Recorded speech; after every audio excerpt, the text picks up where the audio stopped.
Right? And then we had our, Houston First is just showing up correct. But we've been having this conversation. This isn't, so.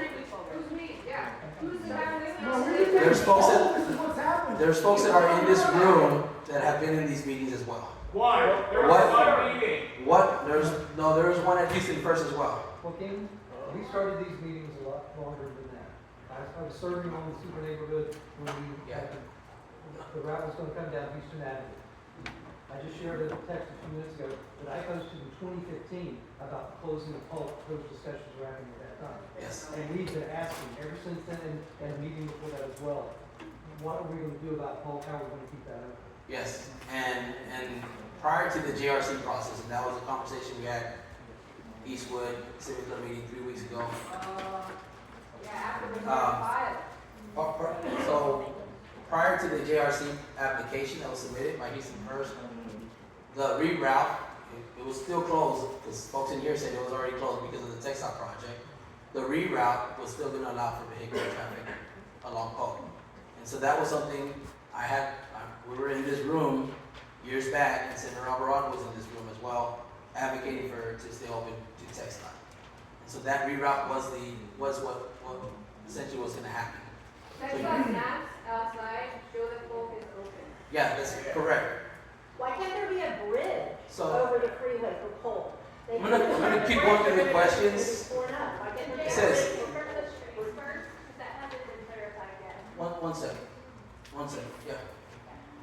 What companies is Houston First offering to the East End? We have heard none. Who is funding the cat park? And I'll take that question. As you've heard, right now there is no funding for the cat park. We know that. We've known that when textile was building the cap. But there are opportunities now because of what then Senator Whitmire proposed as a bill. And this hot tax, I think there was another question, and I'll just go ahead and address that. This hot tax is not general fund dollars. It's not. Yes, they are taxes, and essentially it's your sales tax that goes back to the state that we're now bringing back to Houston through this bill. And so it's not your ad valorem, your property tax that we're taking away to do any of this. And so again, I just want to make sure that we're clear as to where the funding is coming from. How can a corporation get $2 billion to spend it as a wish without any community engagement?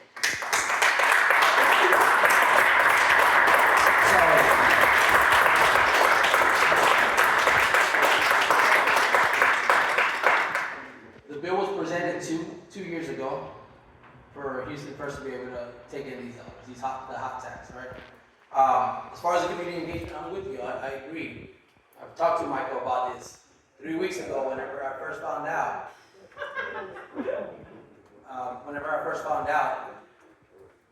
That we didn't know about the GRC process. And how can you be for this? So, how can you not stand up and say we need more time to figure this out? So we've extended the comment period. The process for us, the process for us, ultimately that JRC application is vetted through 5 different departments: fire, police, public works, planning, and then it eventually comes to the city council for a vote. And without any mobility impact study. So there hasn't been, and that was another question, so we'll share that with you right now. There hasn't been any mobility impact study. But listen, please. So the reroute for Polk was already done years back. It's open on the text map. I said the reroute, Cal. The reroute. It is open on textile maps. And I said that was done. But not the closure of Polk. Correct. Okay. Correct. One of the biggest bones of contention with this whole thing, with all due respect, Councilman Martinez, and you, sir, why were we not included in the process at the get-go?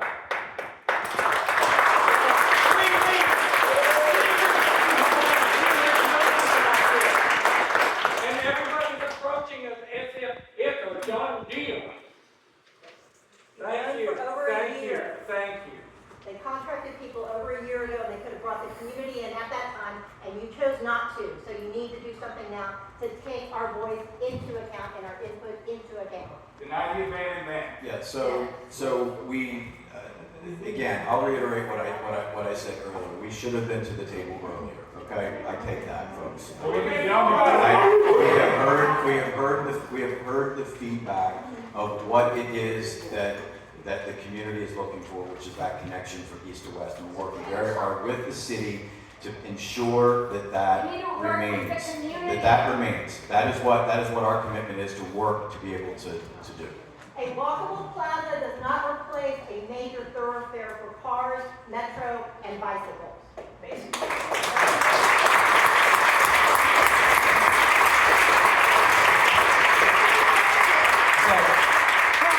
Wait a minute, I have been on Polk Street for 73 years, a business.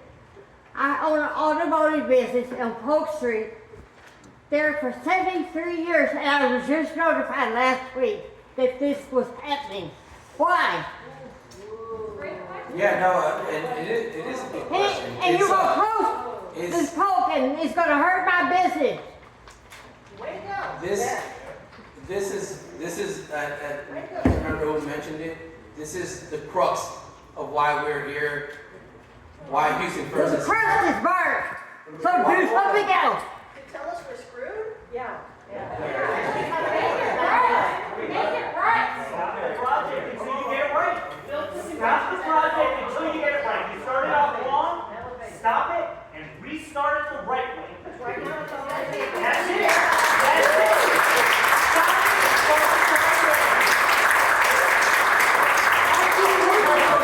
I'm getting ready to leave. I just have to say, this is what should have happened from the beginning. Agreed.